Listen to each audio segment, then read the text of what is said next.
Hey guys, and welcome to a new video on how to do. Today I will show you how to make this wavy text in DaVinci Resolve 18. Alright, what you want to do to start is go to Effects, go to Titles and drag in the text plus.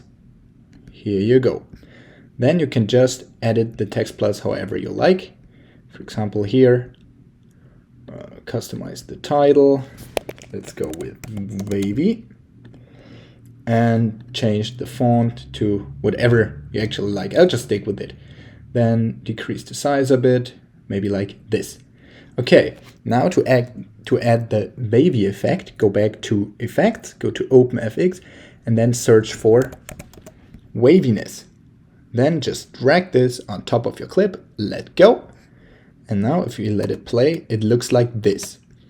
If you go to Effects, the upper right corner, then you can choose the waviness type. Now it's vertical, I want it horizontal, like this.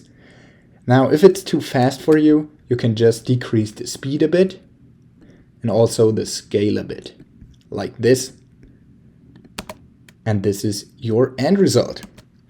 Okay, that was a little hack on how to make wavy text in DaVinci Resolve 18. If you enjoyed the video, please like and subscribe to stay tuned for more how to do videos.